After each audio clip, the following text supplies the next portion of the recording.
Sarah, are you ready? Okay. It's April 22nd. This is the Finance Committee. We've got several things that we're going to go over, and just quickly, Angie's going to present the financial statements, give an update where we are with the aging reports. We have Lynette Buffington from Greater Grace Harbor that's going to be in the call, along with Angie, and Sarah Bisson is going to give us the America's Recovery Plan and give us a little bit more information of kind of what's coming down the pike. Nick is on, talk about the Point Brown midpoint crossing. I'm going to start a discussion on permit fees, and then we've got the mayor's update of miscellaneous things. So with that, I'll turn it, or actually, Lynette, why don't you introduce yourself since you're new to this group? Well, good morning. I'm Lynette Buffington. I'm almost a year into being the CEO of Greater Grace Harbor. I started here in July and we're about to be in May. So it's been a quick year. I've really enjoyed working with the Ocean Shores City staff and council. It's been probably one of my most rewarding and productive professional experiences here. You've been really great in your response to me being new in the community and bringing some ideas forward.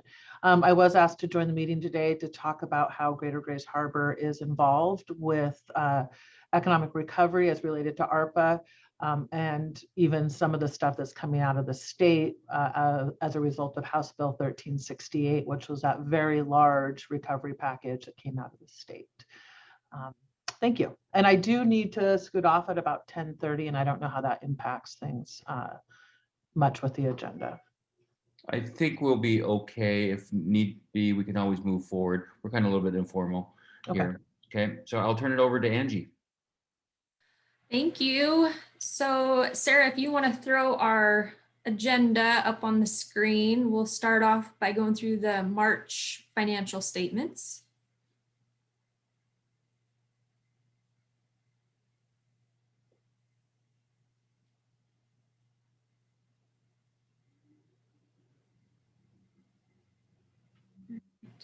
If we go down to page 2, the executive fund summary that was sent out to council, basically everything's looking really good. We're still at a really good place financially.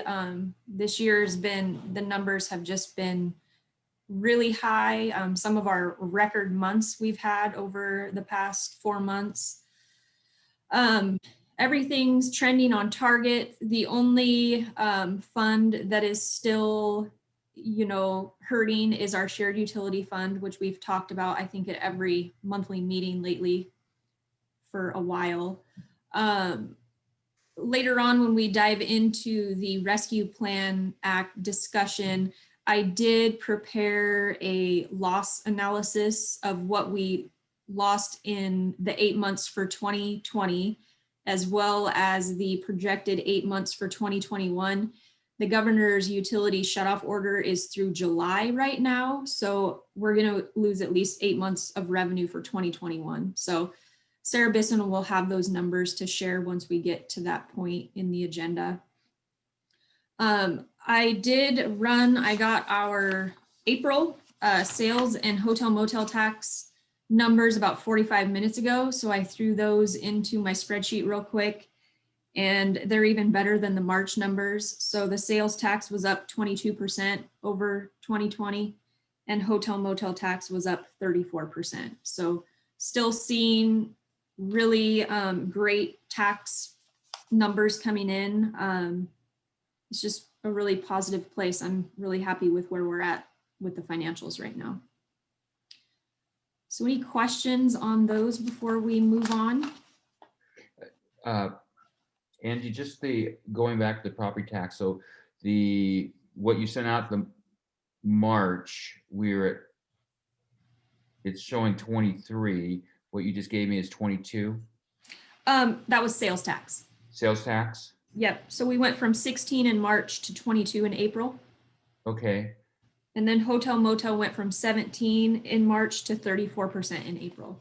Okay. And then we lagged 2 months behind, correct? Correct. So right. I know that we added the 2019 numbers due to COVID, but these numbers for 2020 are still pre-COVID technically. So right. Yeah. Right, just based on businesses that my businesses and other ones that I've talked to, is that most businesses are up about 100% over last year. So that number is going to only go up. And I think we're going to start comping against hotels being shut down, right? So the numbers are going to just get stronger. The numbers will get stronger, yeah. And as we get further and further into the year, we need to start really looking at the 2019 numbers like we talked about at the last finance committee meeting, because in a few months our 2020 numbers are going to be non-comparable because it was a COVID year. So that's when those 2019 numbers are going to be really important in looking at, you know, kind of a normal year versus where we're at right now. So, but as far as March goes, that was still pre-COVID. So numbers are really, really good. And I would think too that going against 2019 instead of 2020, we would probably only do that for a little while we get through comparing ourselves to last year when hotels were closed and the beaches were closed and all of that stuff. That's obviously different. But when we get beyond that, maybe into what would be June or July, then I think we need to go back and compare to 2020, because we're still in COVID and we presumably will still be having record numbers. Yeah, our record numbers started towards the end of 2020, so it's a good point. I just wanted to say thank you for adding the 2019 year-to-date comparison. I think that's very helpful as we look at the numbers, and just to give us a little more historical background. So I appreciate it. I'd love to see them back a couple years, but I'll be satisfied with 2019. Sounds good. So thank you. No problem. It was a good suggestion. All right, so on to utility billing, aging reports. Actually, Angie, before you go there, that if on page 4, which is the second page, which I know is not here, could you just update? I mean, I just want to make sure I'm looking at ending balances for the general fund at 3.2, almost 3.3. If that, in your opinion, that remains a very solid number that we can count on, as well as the council contingency fund of 291,000.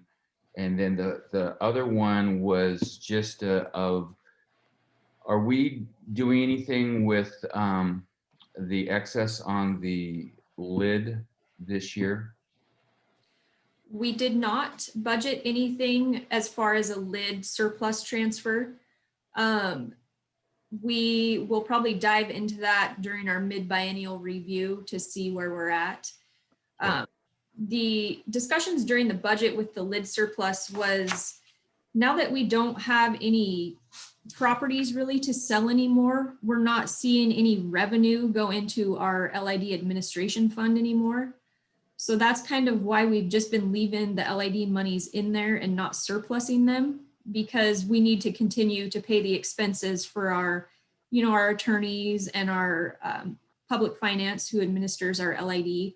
So we just wanted to make sure there's going to be enough money going forward without any property sale money going in there to make that, keep that fund viable. So we'll look at it towards the end of the year though, and kind of just check in on it when we do our big budget amendment. Okay, thanks. Yep. And as far as the general fund goes, if you look at the ratios on the screen right here, revenues are still trending high and expenditures are still trending low. So if we continue to see these record numbers, we're going to be over target in the general fund come the end of the biennium. So that's another thing that we're going to have to look at the end of the year to see if we continue to be strong and see if we want to adjust those numbers to show, you know, a change in our projected fund balance. But right now, if we ended the biennium today, we would be over the 2.2 million that we were budgeting. And the council contingency fund, that number is a definite. All we're doing is transferring money into there. So that is what the number will be at the end of the biennium. That one doesn't fluctuate unless council changes the transfer amount into that fund. Okay, thanks. Yep. All right. So utility billing, aging.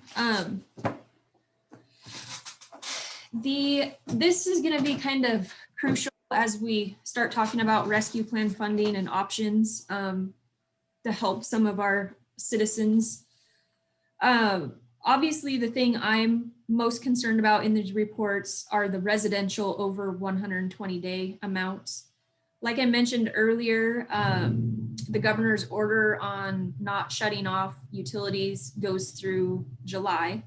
However, when that order is lifted, we have some real concerns about how some of these accounts are going to be able to catch up and keep themselves off the shut-off list. So, I know there's other agencies out there that are trying to set up some utility assistance funding where people would apply to get help with these things if they can display a need. So I've just been wanting to kind of keep an eye on it. It's been hovering about $100,000 over the last few months. And it'll give us a great discussion piece as we start diving into the rescue plan funding and figure out, what we want to do to help. So as far as the commercial goes, we have been talking to some of our larger commercial accounts, and it sounds like some of their rescue plan funding is coming through. So they're going to start making some big chunks of payment plans on those. So hopefully the commercial ones will get resolved through that process, but the residential ones continue to concern me because some of those are $3,000-$4,000, and I just don't know how people are going to get out of that once we start doing shutoffs again. So any questions on this or thoughts or discussion? Other than the thought that I don't have any sense that the governor is going to change the order. And so my belief is that number is going to continue to get higher. And I know that the PUD has just as the strongest concerns as we have. And it's going to be a big issue for cities across the nation once that number hits. Yeah. I do know the Department of Commerce, as part of Biden's Renewal Act, the America Act for the renewal, they are going to be opening through, and I think it's going to take place in Grays Harbor as well. There will be funds that will be available for low-income residents that have not been able to pay their utility bills, and that was part of the act that goes through. They're going to be doing that through the Department of Commerce where people can apply, but none of that has been set up yet. So we don't know what that's going to look like or what the application process will look like. Yeah. Okay, I think with that, we'll move on and hopefully get Lynette out of here by 10:30 because she's got to get off the line soon. So the thought was Sarah created this list of recommendations from our last council meeting. Sarah, do you want to touch on that real quick?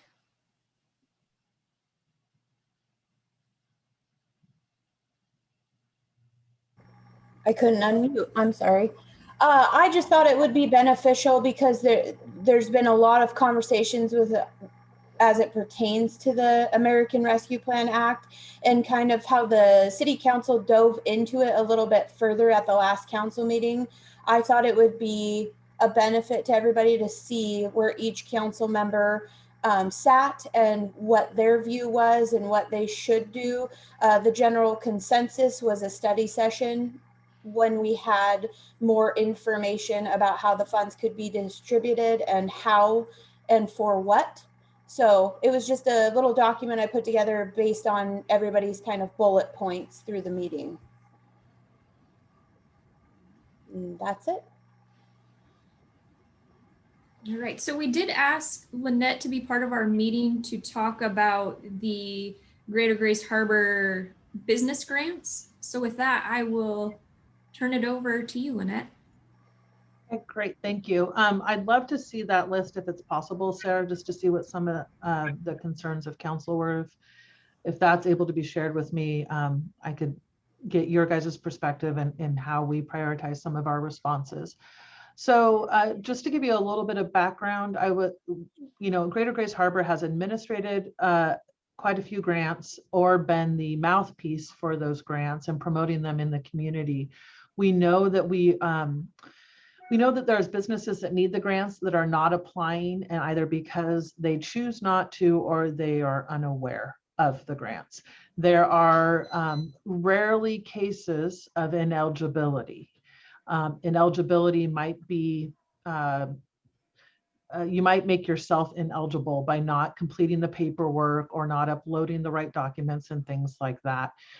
So we know that's been going on. Working Washington 4 is the last grant that was administered by Commerce, and it was a big pot of money, but the rules of it were written by legislators in a bill. And not to be critical of that, but it was very complicated legislation, which made the application and eligibility somewhat overwhelming to businesses. So the reason why I'm sharing that with you is in the first week of applications that were open for Working Washington 4, the city of Ocean Shores only had 3 applicants, business applicants. I am awaiting my report on when the grant closed, how many Ocean Shores or county businesses in general applied. To put that in relation, 3 businesses out of Ocean Shores, 44 countywide. So that's a pretty low number. But again, that was a week into it, and there was another week before it closed. So I'm waiting for some of those numbers. I was approached by another mayor in the county asking if Greater Grays Harbor would act as the point of contact for ARPA stuff and any relief aid that they as a city would like to direct those inquiries and navigation support to our office. And the concern being there's a lot baked into ARPA. I mean, I'm looking at this FAQ packet I have. There's a lot in there. And our residents are going to run the risk of missing out on this information and these opportunities. So we as an organization would be that point of contact, work on marketing, getting stuff out. And I'm not talking just to the business community. I'm talking to residents in general, ranging from the child care, a child tax credit to some of the landlord tenant things. We just want people to know that, there's a lot of resources in this package and how to navigate them and who are the best advisors and partners on that. With that inquiry from one mayor was a spark to build our Economic Recovery Response Center, which will have a contractor handle that and be the point of contact for resources in the county. One of the things in that budget that I'm planning on is grants for businesses founded or purchased. So basically a new filing with the Secretary of State in 2020. Just about every grant that's gone out has only been eligible to businesses that existed before January 1 of 2020. Some early, I think that like Working Washington 1 or 2, if you existed your date of existence had to be before 3/1 of 2020. So every round, I end up telling folks that, that started their business, bought their business, whatever it is in 2020, I'm sorry, there's no relief for you. I have advocated heavily with Commerce to allow it because we were a phase 3 county for many, many months, and our businesses our business community probably had more optimism than other communities did, and people took the risk to open. They were sick of being shuttered and taking the cost of being shuttered. They needed to make revenue. In one situation, a son bought his mother's business in her passing, and his UBI shows a 2020 filing date. And this business has existed for 8 years prior. But because of the restructuring of the business, he is founded in 2020. He was hospitality. He was ineligible for everything. So I am creating a small grant for businesses founded in 2020. And so that will be the business, the business relief that we hope to launch here very shortly. The other thing is we are funded, Greater Grays Harbor is funded to administrate a grant out of the CDBG, out of the county, out of CV1. And that is for micro enterprises, and micro enterprises are defined as businesses with 5 or less employees. So we have a lot of micro enterprises in the county. we're pairing that aid with technical assistance with Enterprise for Equity. And so they will provide that business technical advisement, assistance, and consulting to recipients. And we have, I think it's 90,000 to give out in small grants as well. So those two things are in the hopper for probably the next 30 to 60 days to get up and going. In terms of business grants and building those, I think honestly, there's some market confusion and people are, I think there's competition in the market and people are just not applying or not understanding. And I'm not sure we know how strong the need is any longer. I know that my 2020 businesses have a need. I know micro enterprises will continue to have a need. I know home-based businesses. I had a gentleman reach out to me quite angry because he runs a construction company. He works out of his home, and there's been a lot of requirements to have a brick and mortar location to be eligible, and so he has been ineligible. But that construction industry home improvement has been trending quite well in its performance. So that's an industry that hasn't been eligible. So to your big point here is, what are we doing for grants? Those two grants I expressed are the ones that we're launching. I'm not sure there is how much the need is for additional business grants that are broad reaching. I don't know. I think when we look at the utility arrears that cities in the county are facing, I think some of the lease coverages, things like that, those are probably the bigger needs. But that triage, that putting the gauze on the bleeding wound, I'm not sure how strong that need is right now. We aren't getting a lot of inbound calls about aid. The ones we do get are people that have been eligible for everything and have chosen not to apply or were uninformed of the opportunities. Yeah, Angie.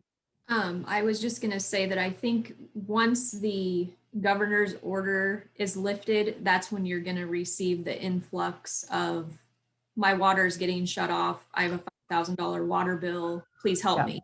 So, I know, I agree. And I think it's smart to prepare for that moment, for all our local cities in the county to prepare for that moment. I also think we are on the edge of a crisis with evictions come the lifting of the eviction moratorium on, I think it's September 30.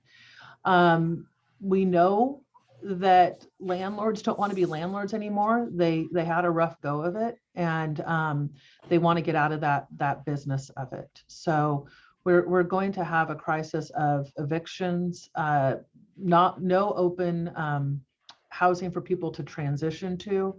I'm not sure how we respond to that. I think that, that's going to take a lot of money and a lot of other services to plug in and to address that.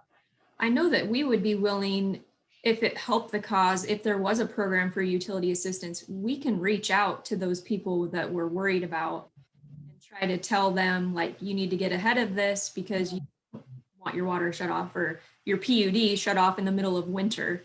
Right. I mean, that's the timing, isn't it? Yeah. And that's something I would be more than happy to do on our end, because we have an aging report that has all the names and numbers of the people with huge balances. So well, and I'm looking at some of this ARPA stuff, and I think Scott said that the PUD is looking at funds coming in for relief, and I feel like there's some baked into ARPA as well. And maybe we're talking about the same thing with the National Department of Commerce looking at this. I think there will be, I think the resources will go to cities and counties to do that.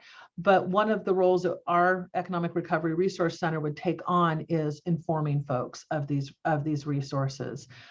You all that are able to mail out bills and notices probably have the best contact, but we would certainly be here for that. And I think property owners and commercial enterprises, I looked at your commercial versus residential, and it's not as bad as residential, obviously, but you have more units in residential. So I would think that your commercial entities would be game to get on that relief as soon as possible, because it impacts so much in terms of their continued operation. So questions, Catherine? I do have a couple, and I recognize that you're just getting this set up, so you may not have the answers yet, but thinking about, are you, for the rental assistance pieces, are you working with Coastal Community Action Program at all? I think they're doing some work around that. Well, we're not going to do any aid in that area, but we will certainly defer, like if someone called in and said, I'm going to be evicted or I'm a property owner, whatever the question is, landlord tenant, we would identify the appropriate expert partner and make sure they got to them. That would be our role, connecting them to that. Yeah. And then my second question is, early on, as they were having discussions, I remember particularly listening to the county commissioners, and they put probably 75% of their CARES money into helping small businesses, which were around the county, not in a particular city. So it's a two-part question. First, if we were to say, we want to spend 50% of our money, of our funds on helping small businesses, would that be then allocated just to Ocean Shore small businesses? And my second question revolves around this idea that they started in the beginning, which was no double dipping. So there's these different pots. There's a state pot and there's a county pot. And now I'm hoping for a city pot. And I'm not sure that I don't know if the double dipping issue even should be on the table anymore, because the businesses that are really hurting need all the double dipping they can get, as long as we can try to do a legitimate way of measuring what their actual loss is, bringing up perhaps between a combination of funds to the total loss that they suffered. I think the double dipping standard rule will probably stay in place. It's a federal rule. It was a rule with CARES Act. So just so everybody knows what that is you could have gotten money from Working Washington, which would have been funded by Department of Commerce, and then gotten money from Grays Harbor County's relief fund. And they were kind of done on a reimbursement model. Like, you've already paid the money and now we're just making you whole. We're reimbursing you. You couldn't ask the county to help you pay for the payroll of Catherine, Angie, and Crystal with the county, but then also go to Working Washington and ask for the payroll coverage for the same period of time for Catherine, Angie, and Crystal. But you could do a different period of time. So you cannot use money to cover the same expense more than once. And that double dipping is highly probable to be a standard because it's coming out of the feds. That is my guess. I don't know for sure. The guidance is still being developed. But people have spent that money. Those expenses are so stale at this point that folks, I think the threat of double dipping isn't as strong, but the standard will in all likelihood be there. The other standard that will be there is not, that I estimate to be there, will be not fulfilling any payments to government, any taxes. So you can't you can't take the money and recycle it back to the government. That standard is my anticipation will be there as well. That's just my guess because that was the standard for CARES. So go ahead. So then a business could still and could have received a grant, let's say, to pay payroll for a portion of the payroll that they missed for the period of March from the state, and then come back and ask the county to help them out with their payroll in April, and then come back possibly to a city and help them out with their payroll in May. Yep. Or in the same way with expenses. Yes. Right? Okay. Yep. And so, okay.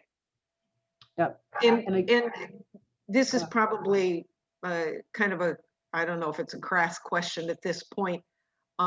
Somehow or another, all of this work you're doing is going to have I mean, it's not coming out of the kindness of Greater Grays Harbor Right. heart, I don't think. We have a big heart. What percentage of the funding that a city or county provides is Greater Grays Harbor proposing that they take as a help for the resource, to support the resources center? So At heart. we're building the resource center funding from dollars we are getting as an ADO. We are getting some dollars. So the grant and 2 months of the contractor's compensation will be covered by the money that I asked our State Department of Commerce to provide.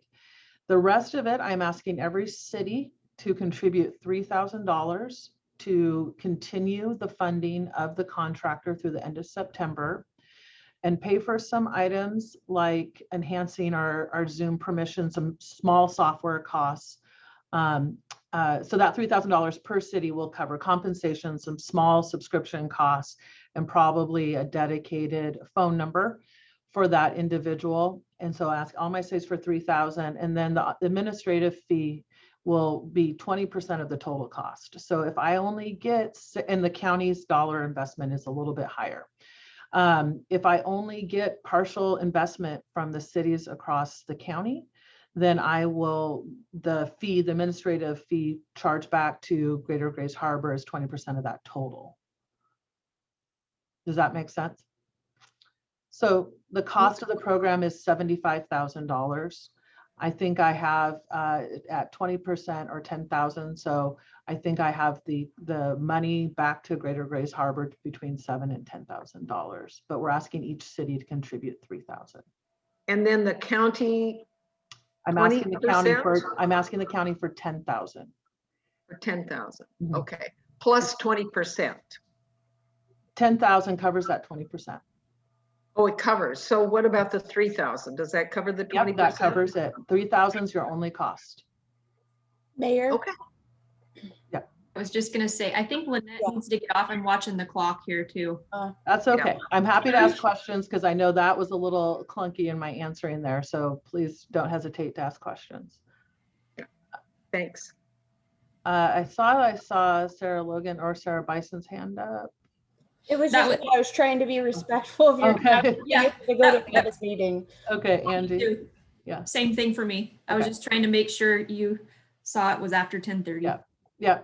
So I have a budget I'm happy to share with any of you. So it's a clearer breakdown. But again, the $3,000 cost to each city includes everything. There's no additional fee on top of that. Okay. I'm going to head over to my next meeting. Thanks. All right. Bye-bye. Thanks, Lynette. Thank you, Lynette. Bye-bye. All right. Sorry that ended kind of abruptly. I just don't want to monopolize her time when she has other things going on. And it was very kind of her to join us. So, with that, I think from the city side, we have some stuff to talk about as far as rescue plan as well. I know Sarah Bisson has started to create a list of possible reimbursable items. So, you know, we had to take in mind that we already requested stuff through CARES, so we're not duplicating anything. So she was very cautious about making sure that she started at a point in time where, you know, we already requested this from CARES and now we have to move forward and potentially request this stuff from rescue plan funding. So Sarah, do you want to jump on and kind of talk about things from your end? Sure. There actually has been very little. Thank you very much for explaining that, Angie. Our CARES Act funding expired November 30th, 2020. So costs incurred from December forward, and of course, anything that ARPA will allow us to claim from whatever date they issue. I can't recall what that is, but I've got the treasury pulled up here. There have only been 4 costs thus far. The library requested PPE masks for approximately $467. A document Dropbox was provided at the building department and permit center for $1,035.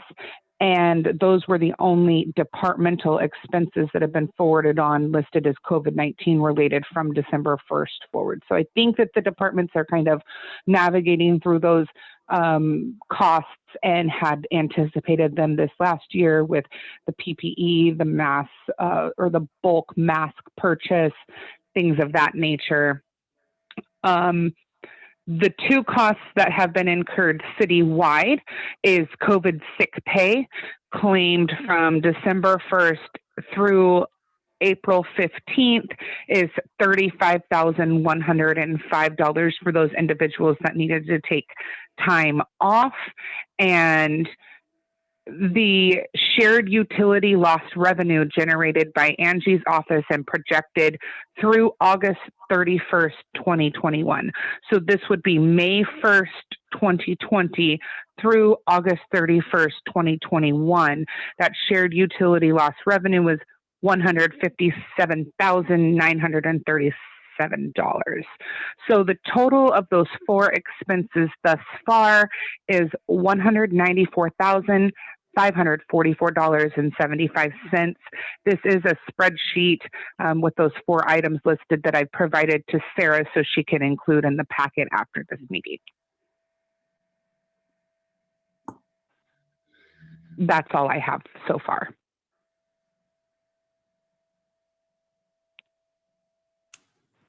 Can I just speak to the shared utility? I wanted to point out, because I've been saying the governor's order goes through July, but like Sarah said, the revenue loss projection is through August.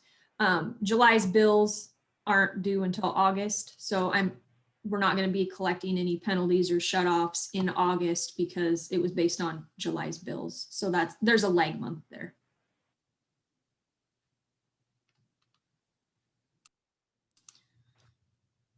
So we probably still need to have the discussion, or we had a portion of the discussion at our last meeting, that if we can backfill this $157,000 through the ARPA funding, then somehow or another, I think there was some concern expressed that people would feel like they got off the hook because we got money to help them out. So we can't, I don't think we can collect it from them, because that'd be doubling.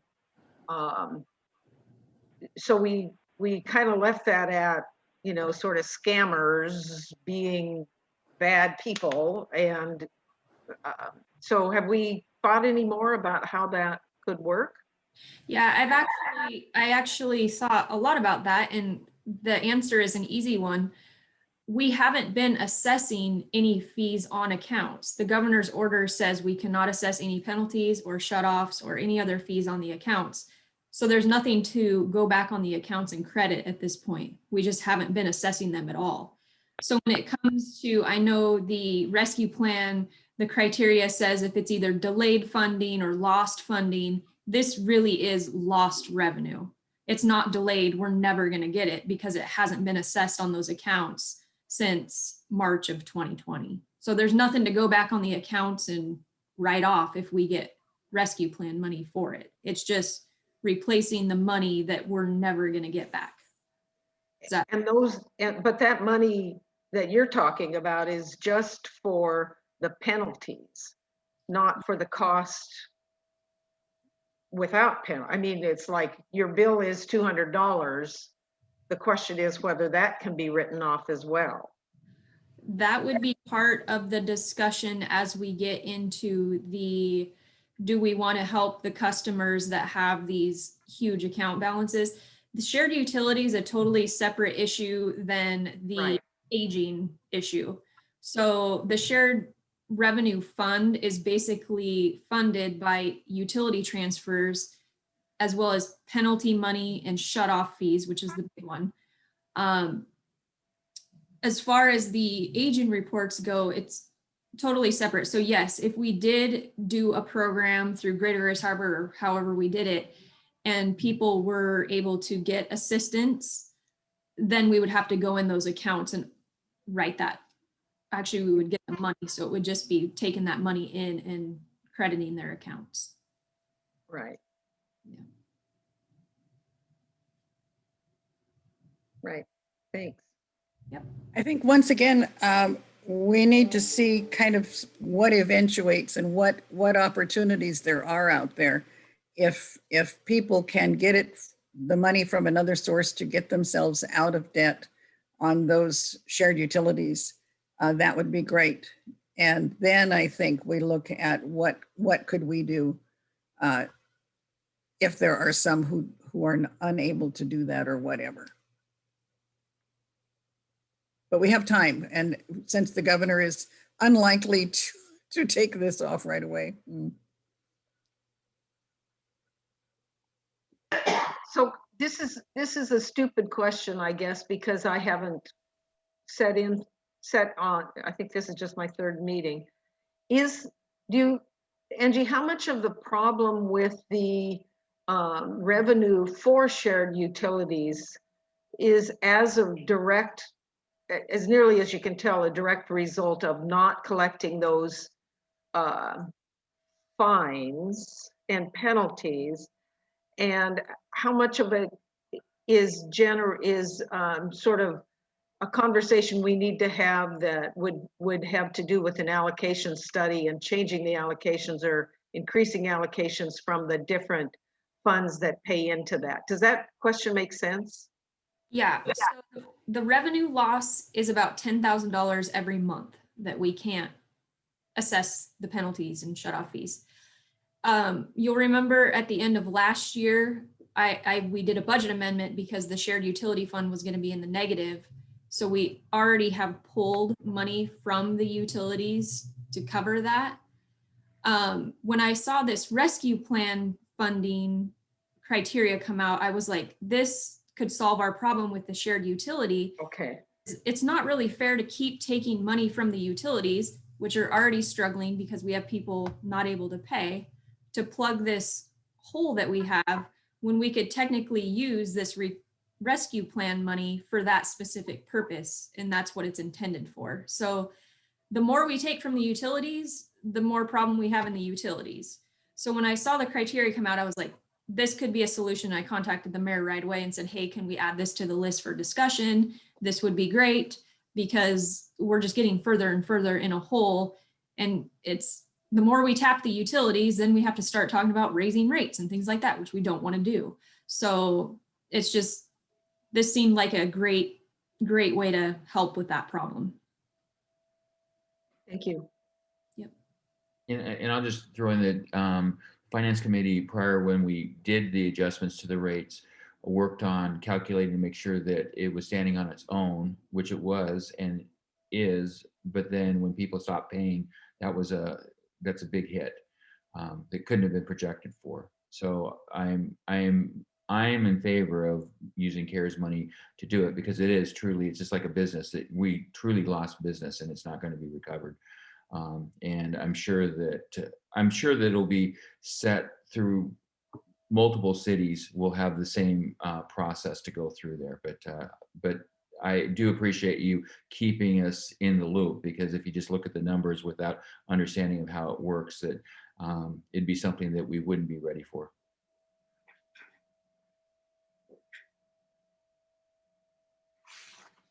All right, any more? Mayor, do you have anything to add to the rescue plan discussion? Sorry, muted, and I'm clear on the wrong side of the screen. Not really. I think that we have time. I certainly want to do something for our businesses. I understand the bakery is closing, and she's decided to retire, as I understand, and she's selling off her equipment, and that's how I knew. But several businesses have just found that they'd rather retire and just not deal with all of this or move back to where, someplace else, or do whatever.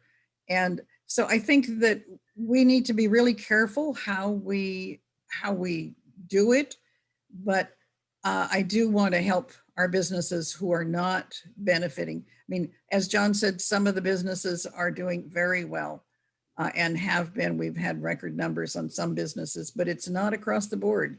So we're going to have to figure out a way to seek out those businesses that are not doing as well, and see if we can figure out why that is, and maybe what is it, Something for Equity, the company that Greater Grace Harbor is working with, maybe they would be able to help businesses kind of figure out why they're not doing as well as some of the others. And, maybe it's just space or, any number of things. So we need to figure out what we can do. And some of it may be helping people with training, and some of it may be actual cash. But I'm hoping that we get the money soon so that we can start making those decisions and doing things before we lose more companies in town. Yeah, John?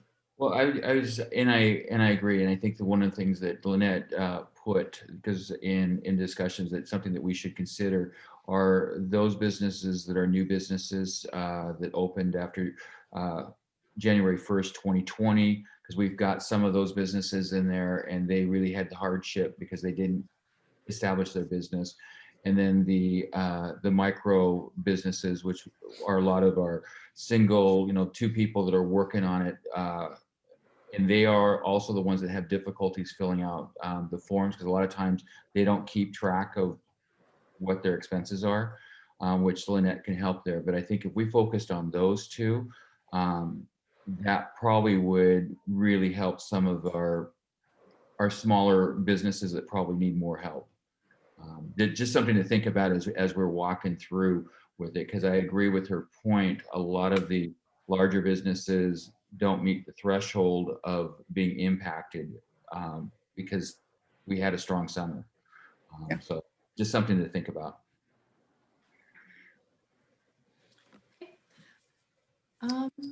Nick, you're up. Gotcha. Well, thanks for having me here, guys. I think the focus of this, quick summary is to talk about the Point Brown Mid Block Crossing report.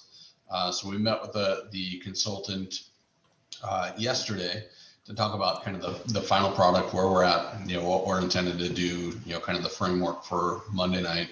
I believe, the agenda has already been issued. We are on the agenda for, doing a staff report on this project. And so I've asked the consultant to come out Monday night, and we will, provide a simple presentation relating to, the brief introduction of the project, the alternative review process, and, kind of walk into the public outreach for this project. And so, at the end of the day, I think everything is looking great. The report looks great. The outreach stuff, I'm actually tickled pink about. It looks phenomenal. Hopefully people find it very useful. There's going to be a lot of neat little tools associated with that public outreach piece. And so I'm really excited to see how it's accepted by the community. The one drawback, I guess we'll say, is that right now it looks like our preliminary planning estimate is a little bit higher than what we had budgeted. And so, obviously that's something that, from a financial framework, we'll have to kind of walk through. The number that I think we're talking about right now is about 200,000. And I believe we budgeted 150,000, and that was put in just as a placeholder because we had no idea. Obviously as we, dive into the formal report, we'll see the number, and like I said, that when we put together a number like that, that's a planning level estimate. Obviously as we dive through design, we'll tend to revise that estimate as it relates to, we're getting into the nitty gritty, and so right now we're looking at that, 5,000 foot view. So, that's the basic framework. My expectation is that, we're going to facilitate the presentation to council on Monday night. Then we're going to roll out a release on Tuesday morning for the public outreach piece and the report. And so, Monday night after the meeting, I should have the report online and can shoot a link out there. And it will be included in the release for the public outreach component. Public outreach component will be pressed through Facebook, the website, and all of the other local news outlets. So that's pretty much the update on that report. One other quick note, because I'm here, because this is a finance committee, our TBD report, Transportation Benefit District report, that is something that is in the works right now. And that should be, buttoned up here in the, hopefully the next week and distributed as well. So there have been no TBD based expenses. And so I guess I'm talking to the TBD board members at this point in time, right? So in any case, there haven't been any expenses, but we are planning on doing work. And so I wanted to get that, incorporated into the TBD report and hopefully have that issued here in the next week. So that's what I've got. Are there any thoughts, concerns, questions, comments? So I just have on the TBD, I know we're,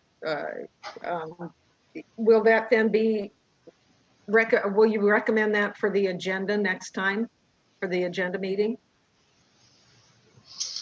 I can't remember, Angie, do you remember if we actually went through that at a council meeting last year or the year before? I know my recollection was that we just rolled out the.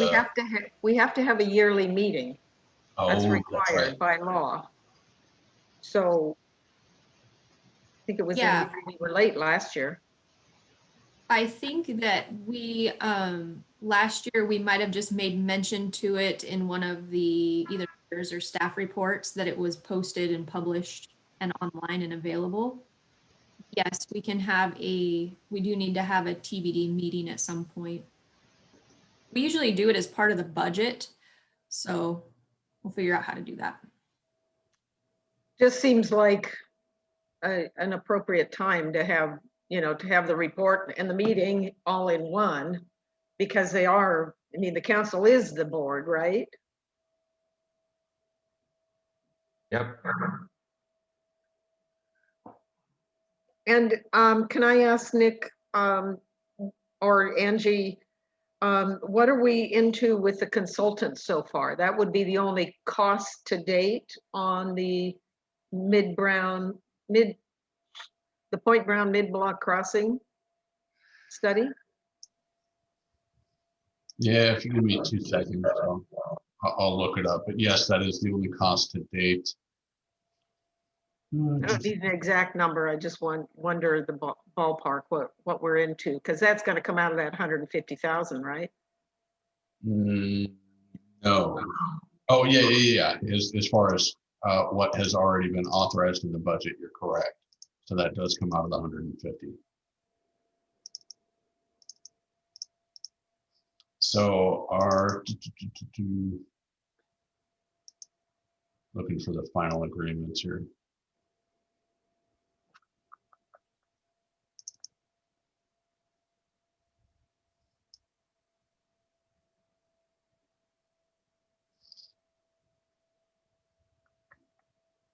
So I believe it's $27,400 was the total, the agreement total.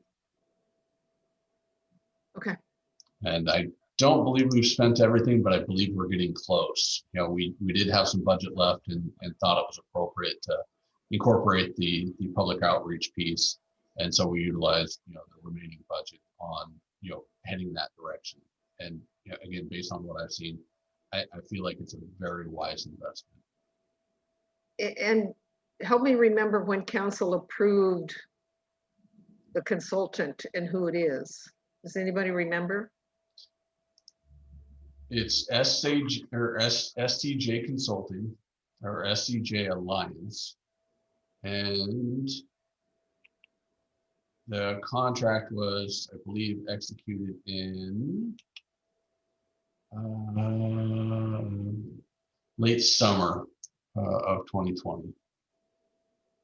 So it would have been approved at a maybe August meeting?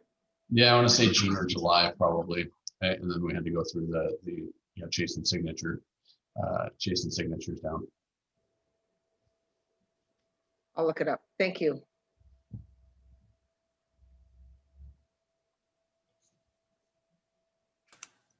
Okay, I think thank you, Nick. On to the permit fee discussion. John and Scott, you ready? Yep, I am ready. I guess to put in, first of all, this was requested by Susan to put it on our agenda. I thought before we took it to the council as agenda, have finance committee taking a look at it to think about whatever we're going to present. Typically, since I've been on the council, generally when we make an adjustment to any of our permits or licensing fees, it's usually driven from the city saying that we need more money because we can't fund whatever it's going to be. It's how typically in the past it hasn't come from the council saying, let's raise whatever the rates are. So again, I don't know exactly which way that we want to go, but I did, and I don't know. So we just did the increase of the water connection fee. So that was the most recent one.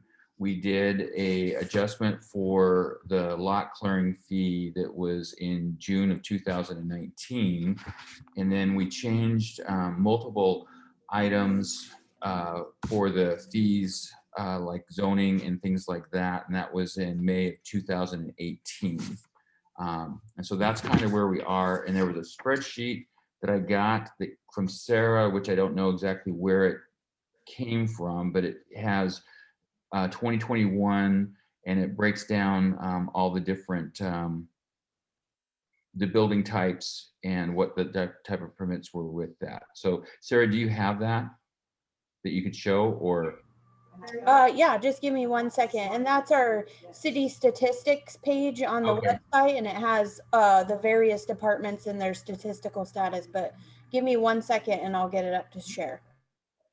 So John, while Sarah's looking it up, can you tell me again, I missed, what was the action on the, in May 18th? May 18th, we passed the resolution 777. And what was that?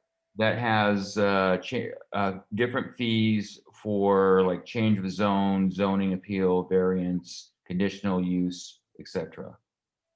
So that wouldn't affect most activity in the city unless you wanted to combine a lot to build on or something, change the zoning on something.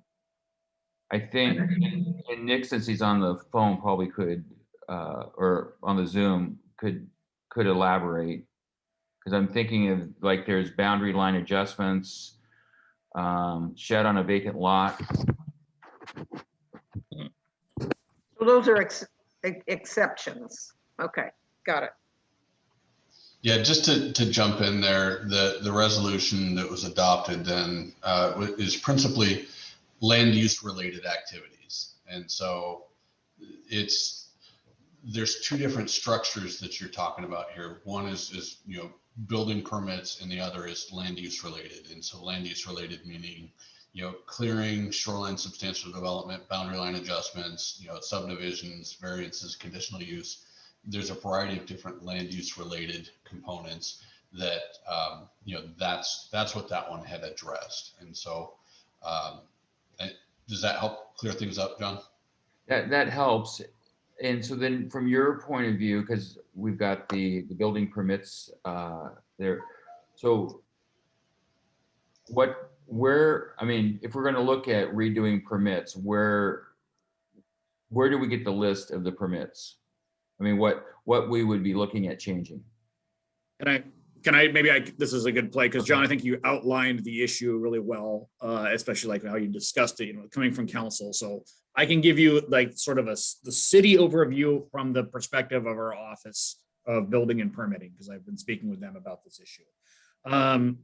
As you know, prior to my arrival in Ocean Shores, we were hesitant to raise rates for many years because we had sporadic development. In the last 2 years, because of a whole host of circumstances related to COVID and just general growth in Grays Harbor and other things, obviously we're in a very different place with building than we were 2 years ago. And it was actually my very first full city council meeting when we sort of made our sort of semi-tortured attempt on the lot clearing and grading permit-free structure, which hadn't been raised in years. But there's two things from the city side. There are still low-hanging fruit that's out there where we know that the applications aren't covering costs when you apply for building permitting. Our driveways, right-of-way applications, sewer modification fees only $10. Our franchise permits for cable, phone, power are only $25. There are no impact fees with the exception of White Bay. Our park reservations and special events fees are basically free, and even lot clearing remains low. But what I have heard from the building department, and I think this absolutely makes sense, is when cities want to go about raising rates, the best way to do it is not to sort of like take these pop shots and have, people like myself and council deciding, well, what should we raise the new rate to? But getting a third-party study done to tell us what our rates would be. And Michael McGivney has said that, that third-party study now would pay for itself in an extremely short period of time. He says that's the most professional way to do it. It allows you to catch the holes that you're really where you can be charging. And I think based on our growth right now and how fast we're developing, this would probably be an ideal time to do that. But that's me speaking as city administrator, having spoken to getting the recommendations of our building and permitting departments. And I'll open it up for if the mayor has thoughts or. Hey, I just have to jump in here. I gotta go. So sorry guys, but I got places I gotta be here. So I apologize, but. Thanks, Eric. Thanks. Yeah. See you, Eric. Okay, I think I was invited to jump in. I think a couple of things. I think having a study done is really the best way to do it. I don't think that we have the time, and I don't think that council has the time to query a lot of other cities and compare what we've got and what they've got and all of that stuff. So I think that's a really good idea.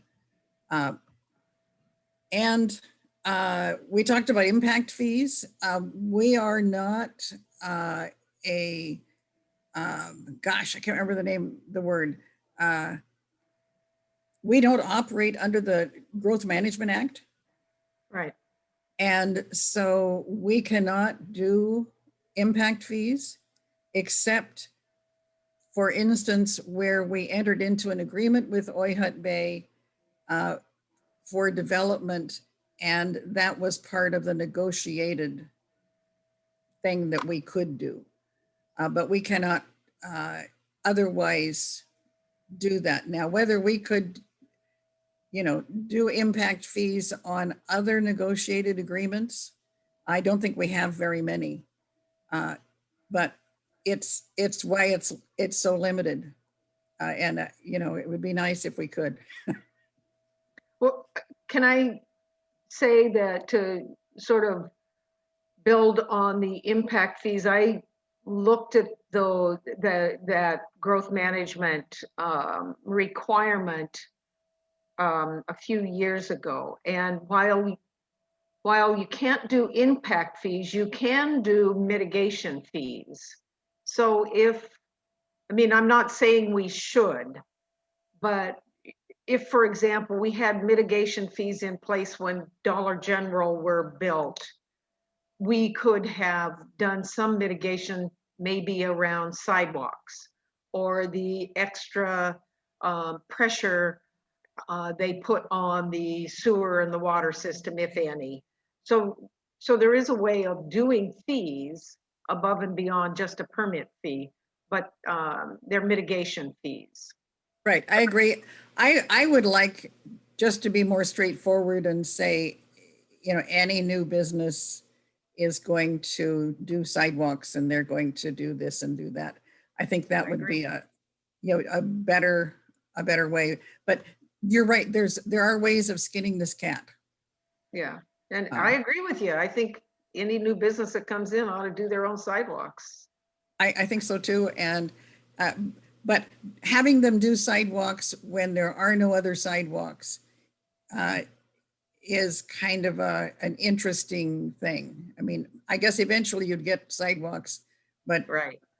it would be sort of odd, but we can figure all those things out when we get to that point. Once I keep coming back, once we get through the comp plan, then we're going to need to start picking up all of these things that we've talked about and really start hitting them. I think there's just a lot of pieces that we, want and should do. So to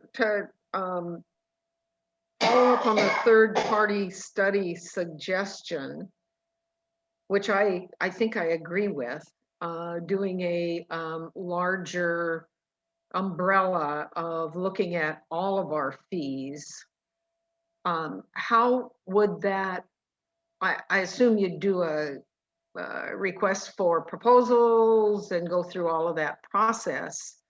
How long are we talking about for doing something like that? Any idea, any sense? I mean, it'd be pretty straightforward for a couple people. I wouldn't mind doing a check and finding out what fees are, for example, lot clearing in local areas. My sense is that building permits and many of the fees that we charge are significantly lower than anybody else. But you said you don't have time, and probably most council members don't have time.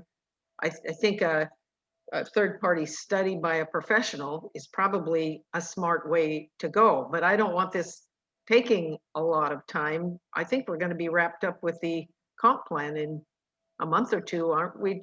Month or 6 weeks, John? A couple more meetings? It all depends. I mean, how fast the council moves, but I would agree we're moving in the right direction of getting it completed. But I think in a matter of having it done right and all of that, a few more months isn't going to make that much difference. And we'd have more confidence. And there are some things that, we probably wouldn't put in this. We just did fire and all of their fees. We probably wouldn't include that. And so it would be a limited number. But we can talk about that probably better in the full council, but I think it's coming up that it would be good. And the sooner we get started, the better. Right.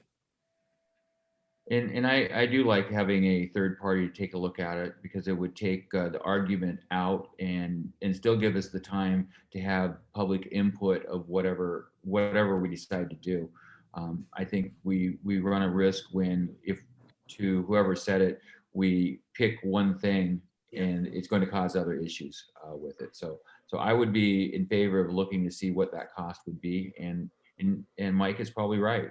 We probably would pay for it very quickly, and it would be fair. That's the thing, the fairness and the transparency of it. And then it's systemic too. It's not us just sort of like guessing here, or, I mean, there's certain things we know that are, but I think a more systemic approach would be the best approach. So even though we haven't finished the comp plan, is there any reason why we couldn't focus a study, let's say, around building and development permits and charges and fees for new and upgraded and remodel? Is there any reason why we couldn't go to council, let's say at the next, not this coming 26th, but the 1st of May meeting? Gosh, I can't believe it's already May almost.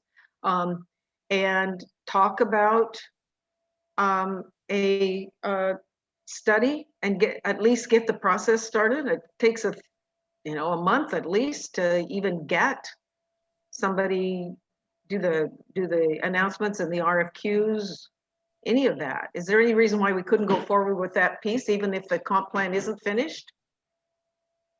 I think that's what we were just talking about, is getting Right. it started sooner rather than later. Right. I think the other thing is it's not in our budget. So I don't know what the costs will be, and we can do some checking around on that and get a ballpark figure for council, because it would probably be over the threshold that we can sign for. And if McGivney says it'd pay for itself, I think that's a good point to make. It at a Yep. council meeting. Yeah, I don't anticipate that they would tell us we should be charging less. You think?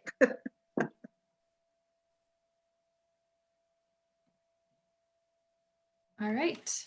So then I would assume that it's back to the city to do some more investigation of what that program would be. Yeah, I mean, and if Mayor, you're okay with that, I will work out with Michael and we'll start looking at some preliminary costs from other jurisdictions, look what that would take, and then we could start to, if council approves the funding for it, we can start to put together a call. Perfect. Right. Mayor, time for your update. Okay. I think we all know now that the Bathke lawsuit, they're asking for around 740,000. Or I shouldn't say they're asking for it. They asked for 1.4 million plus their attorney fees. The judge gave them an award of 740 some thousand. So that's something we're going to have to deal with, but we're right now in the process of looking at our options. We have a month to figure this out and see what it is that we want to do. At the end of that month, we have to either, file an appeal or do whatever. And monetarily, we're going to have to figure this out for ourselves to what is going to work best for us. So I don't expect to have anything Monday, but I would expect to have something for the council at the following council meeting. We are also, as I think everybody knows, looking at the theater building. We have an $815,000 offer that we have signed. It gives us an option on the theater building for that amount. For a new police and administrative building. Within that agreement, and it would be the whole purchase agreement. Within that, we have a $25,000 bond that is in lieu of earnest money. And the bond comes due only if we decide we do want to purchase the building. And we have a 45-day limit, of which a few days have already gone. So we have 45 days to make up our mind. So Scott has been working with a company on what could we do in that space and what's it going to cost. Scott, do you have any update on that? Nothing on the cost end. That's the next thing they do. Once we get back, so there's kind of been 3 phases to this. They've come out, just so everyone knows, they've come out, they've done an evaluation of the building. They brought in a structural expert. They've done they did some preliminary work. They've sent us model plans for what we might be able to do to make it look like. We are in the process of reviewing those and hope to get those back to them this week. And they are in the process of then completing that 3rd phase, which is sort of a cost estimate based on the plans that they've submitted to us. So that's going to be really the kind of key component for us as a city. I mean, from an architectural standpoint and size wise and even structure wise, it seems that the building's going to work. They didn't find any obvious faults in it. The real question is, can this be transformed from a movie theater into a city hall at a reasonable cost? And that's what we're waiting to see. Yeah, and I wouldn't call it a city hall since Sure. probably Yes. 9/10 of it is police. Yes. Right. But it would be, as we are anticipating right now, it would be the new city hall. Okay, so again, that's another one of those things that's sort of out there a little bit, and we'll have more information later, but at least we finally got that purchase agreement signed, and we know where we are on that, and we know what our time limitations are, and that's helpful. I talked to Department of Fish and Wildlife on Monday, and they were hoping and expecting the examination they're doing, the testing of the razor clams. And they were hoping that they would be able to open up the season in at least some limited way and keep it open perhaps in, a longer period than they normally would. However, it did not work out. There are still, the acid levels in the clams are too high. So I don't know if we're really going to find any season at all yet. They will check again. I think they check it every 2 or 3 weeks. And by then we're well into May. So I kind of doubt, but it would be nice. The other item is, and this is maybe the most important to most people, we're going to have COVID vaccinations here on Saturday at the convention center. And we will, we're just getting the information now. And so we will be posting that on the city website and on the Facebook page. And I urge everybody to put it on, to repeat it everywhere so that it gets out and everybody knows. And I don't know if there are any limitations on how many they're going to do. They haven't told us a lot yet, but they have signed a contract for the building as of last night. So we're really pleased to have that. It's only one day, but we will hope that it, helps a lot of people out. I think partly they're maybe doing only one day because they don't know how many people are really left. As you know, CMAR has done, well, last I talked to them, which has been over a week, they had done 3,400 shots about, and they are 2 per person. So that really is about 1,600 or 1,550 people who got their shots. But a lot of people have gone to the mass vaccination site over in Aberdeen, and we have no idea how many. I did contact the county and ask them if they had kept track by zip code or anything like that, so we could have any idea, and they had not. So we don't know how many people. So this will be a sort of a little test to see how many people come out. So it's a real opportunity for people to get out there and get their shots. So this Saturday, and we'll be posting the hours and, what they need to do, if anything. That's what I got. So I have a couple questions, but it looked like John does too. Well, I think that's great on COVID, and I know I was on a call, and that actually Grace Harbor has one of the highest vaccination rates, but they didn't have it broken down, so that's good news. But so is it going to be posted on the website, so therefore then we can share it on Facebook? I'm just trying the time frame to get. Yeah. We'll post it on the website as soon as we get it, and we'll post it on the Facebook, the city's Facebook. And then, yes, we all want to proliferate it out there as much as possible. Because there, particularly those who don't drive and, have a lot of other difficulties getting there. Sarah, you got something? I was just going to say that I'll also include an email to all of council and city staff with the link so that when it's up and ready for everybody to use their powers of social media. Yeah. Great, thanks. So not much notice, but nevertheless, it's great to have them coming to Ocean Shores. Will this be a walk-up, or do they have to make appointments, or do you know at this point? I don't know. I don't know any of the particulars. Okay. So can I go back and ask a couple of questions then about the other things you covered? If Certainly anybody may. else doesn't have anything. Pardon? I said So, yes. I'm taking a lot of heat. I don't know why. I guess because I'm a council member. I've taken a lot of heat from people about this, the cinema agreement, and whether it was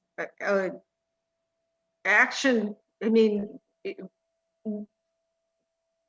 how that works, because the agreement was signed, but in executive session, you can't authorize something like that. So they're like pounding the doors saying, well, it's an illegal act under the Open Public Meetings Act because council didn't authorize the signature of the agreement in an open public meeting. And since, again, I'm new to all this, fairly new to all this stuff, how is that not? What do I say to people when they say that? How is signing that purchase agreement not having the authorization of council in an open public meeting not a violation? Okay, sorry.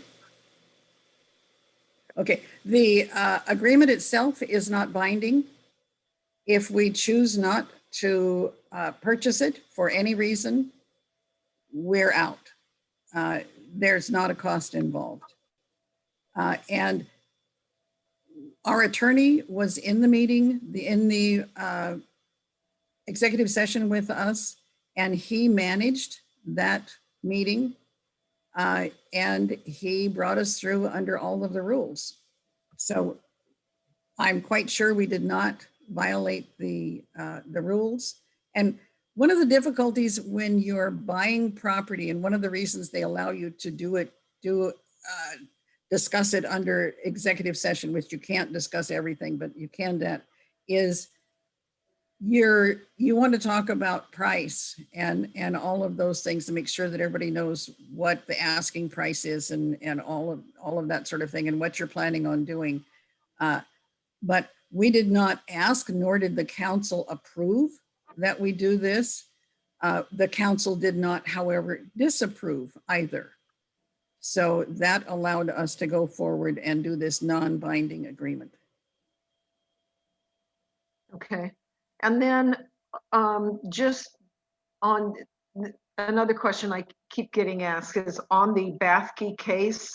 I know that options are being considered, but supposing we end up paying, where does that come from? Is it the general fund?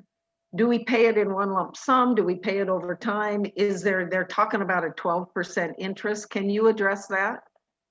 12% interest is if we pay it over time. We would have to pay him interest as well, and that's a state number that they require. Other than that, we haven't decided, and it's a council ultimately decision where the money comes from. We have to pay it, but it's not, those are some of the options we're looking at is how might it be done? What's most beneficial to the city? And what do we want to recommend to council? So we will come back with council on not this, but the next council meeting, because we haven't had enough time. And we'll make recommendations and council will decide how they want to do this and we'll move forward.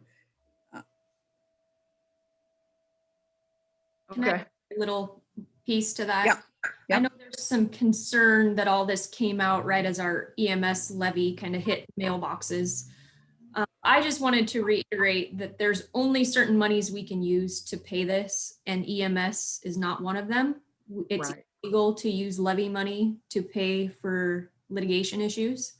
That goes directly to our EMS department and has to be used in accordance with the law. So I just wanted to make that very clear. There's a lot of concern about that. So when it comes to council, we're only going to give you options that are legal. And the EMS fund is not one of them. So just want to make that very publicly known. Right, and I've told anybody who asks me, it absolutely does not come out of EMS, and it can't come out of the enterprise funds. That doesn't leave a lot besides general fund. Yeah, the general fund is the only one that can be used for anything. We also have the council contingency fund, which is kind of an offset of the general fund because that is where the money comes from. So we'll be talking more about it later, but you're right. There's only certain funds we can use for it, and general fund is one that we can do anything with. So we'll be talking about that later. And then to follow up, if the cinema purchase were to go forward or everything was hunky-dory and it was approved, would that, I mean, that purchase would be on a capital fund. Is that right? Or am I not correct on that? Yeah, the mayor and I talked this morning about next steps when it comes to the purchase and possible renovation costs of that. So we're in the preliminary stages to kind of figure out what we want to do with that. But yeah, it's definitely capital fund money. It's just a matter of how we want to set that up and what the cost will be. So. And if I can just give one, I mean, this is sort of a thought, I've expressed it before. I think on these two issues, the Bathke issue and the cinema issue, they're just blowing up everywhere. The quicker the city can get out in front of it and dispel the rumors, the better off we're gonna be. I just highly recommend that, you know, things are like blowing up everywhere. There's things that are going on the radio, on the airwaves, on Facebook, on anything you want to look at. And it doesn't look good. It doesn't make us look good. And staying silent, I think is not a good option. Well, Catherine, I can't speak for the mayor, but they've been on the radio. We're having a discussion today about it. We will have a discussion on Monday. I do not believe the city has at all been silent, but there are people with very loud voices that are going on the negative and have not reached out and asked the question. Just like I don't understand the outrage about the theaters, because that's something that makes sense, that anyone that goes to the police station would look around and go, we need to do something. Right. And if I look at what Kazi is paying for their police station compared to what I think that we probably could get done here, to me, that just makes financial sense. But again, there are some very vocal people, but I do believe that both Scott and the mayor have been on the radio talking about it. And they brought it up today at our meeting, and I'm sure they're going to bring it up at the council meeting. Yeah. Well, and I agree. I've heard both Scott and the mayor. You know, from your any classes you've taken with your business, John, that in order to get your message out, you have to hit at least 6 media. So we've been on 2, and so it's just a thought. Again, very limited in our little town as to how much media we have available to us. You know, we're not in Seattle or someplace, thank heavens. And we don't want to be precipitous and be out there saying things that ultimately are not what we're going to do. So we really have to have a good solid plan. We have to talk to council about it, and we have to really make sure we do it in the best interest of the city. And to give way to some of the pressure that's being put on for us to make snap decisions is just not a good thing. So we'll do our best to sort through all of this and get out there as soon as we can, but we're certainly not ready.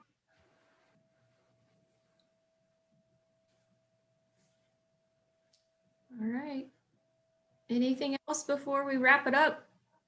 And you will wrap up all the handouts we have, including the spreadsheet that keeps the month by month for LTAC and all that type of stuff to send out, correct? Angie? Yeah, I think Sarah's on that. Okay. I'm good. All right. Well, thanks for another great meeting. Our next one is May 20th. All right. Great. Thank Thanks, you. everybody. See you Monday. Thank you.